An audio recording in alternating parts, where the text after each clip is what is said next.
中国唯一一个兵城，城内一半人口是军人，被称为最安全的城市。在很多人的眼中，位于三江源头，人口有一半都是军人或者军属的这座城市，才是最安全的城市。今天就让我们来了解一下，观看中不要忘记点赞关注。一、青海省与格尔木市。位于中国西部青藏高原的东北部的青海省，东西长1200多千米，南北宽800多千米，总面积72.23万平方公里。2023年常住人口594万。青海省地处青藏高原，属于高原大陆性气候，年降水量的分布趋势是由东南向西北逐渐减少，绝大部分地区年降水量在400毫米以下。青海省的地势总体呈西高东低、南北高、中部低，平均海拔3000米以上。因境内地质构造复杂，矿产种类多样，其中石油、天然气、钾盐、石棉及有色金属矿产品的供应在中国占有重要地位。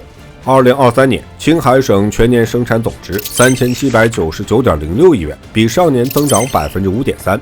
2024年上半年的年产总值1805.75亿元，比上年同期增长1.0%。农业经济平稳运行，为稳定全年粮食生产、巩固和增强经济回升向好态势奠定了坚实基础。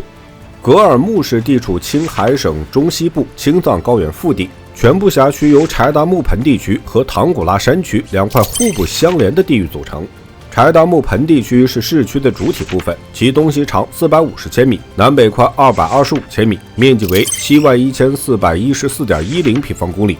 唐古拉山区的东西长293千米，南北宽173千米，面积47540.08平方公里。它距离格尔木市区425千米，格尔木的总面积119263平方公里。2023年，格尔木市常住人口22.53万，城镇人口20.24万，城镇化率已达到89.84%。格尔木市境内辖区地形复杂，大体可分为盆地高原和唐古拉山北麓两部分。按地貌类型可分为山地和平原。海拔高度为6621米的格拉丹东雪峰是最高山峰，其气候属典型的高原大陆性气候，雨热同期，降水量少。格尔木市水能资源较为丰富，仅大小河流就有20多条，且河流一般均具有主河道干流长、坡降大的优势。境内矿产资源丰富，探明有铁、铜、天然气、镁等矿种44种。2023年，格尔木市地区生产总值427.45亿元，同比下降2.9%。2024年上半年，格尔木市地区生产总值235.33亿元，同比下降4.8%。但农林牧渔业经济总量稳步提高，农业产业结构不断优化。二、因交通而发展的格尔木市。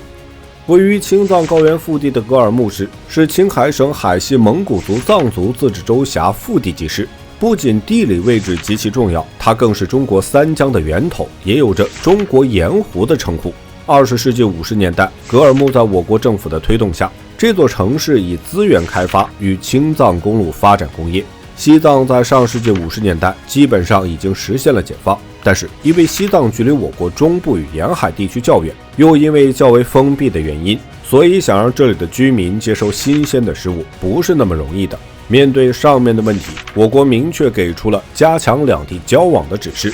加强联系这4个字看起来是非常简单的，但是想要做到却难如登天。只有交通设施完善才能做到两地的沟通，不然所有的就只是纸上谈兵。但是对于当时的我国来说，想要解决这里的交通问题并不是一件易事。一方面，当时我国正处于百废待兴的关键时期，一穷二白的我国想要正常实施基础设施建设还是不太能够完成的。另一方面就是地势上的困难，因为这里处于海拔极高的青藏高原地区，也是给我国的建设施工上带来了极大挑战。除了上面我国急需解决的难题外，也有很多人认为西藏地区的面积虽大，但是人口却是极少的，所以想要修建一条连通西藏腹地的公路，肯定就会穿越一大片的无人区域。这就意味着公路修建完成后，对于后期的有效维护也是无法得到保障。所以对于这个问题，有人就提出一个对策，就是将城镇的定居点建设在公路的附近，通过这种方式来建设城市后，而来掌控交通体系。这一提议最后也被采纳，更是在时任西藏工委组织部长穆生中将军的带领下，1954年的12月15号，一条穿过羊八井，最终抵达西藏腹地的公路正式通车。之后，西藏的物资运输就不需要靠人力与牲畜了。西藏与内陆之间的贸易往来，因为交通系统的成功建设越来越紧密，为沿线地区的经济社会发展注入了新的动力。格尔木地区也因为青藏公路的带动下迎来新生机。3. 中国唯一的冰城格尔木。进藏的公路开通之后，格尔木市就位于这条线路之中，也被当作一个补给点，在此建立了青藏公路管理局。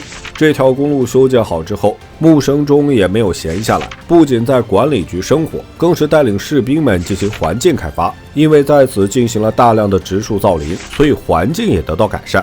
格尔木市因为交通枢纽的便利与居民的增多，逐渐的形成了一个具有一定规模的城市。格尔木市不仅是进入西藏的一个重要节点，更是承担着后勤保障上的作用。它的重要性不言而喻，所以需要解放军在此驻扎，确保安全。格尔木因为有了解放军的保护，成为了我国最安全的城市。生活在这里的居民因为有这样的一个定心丸，城市的规模发展越来越快。作为中国唯一的冰城，在此驻守的解放军和生活的民众都是格尔木市的重要组成部分。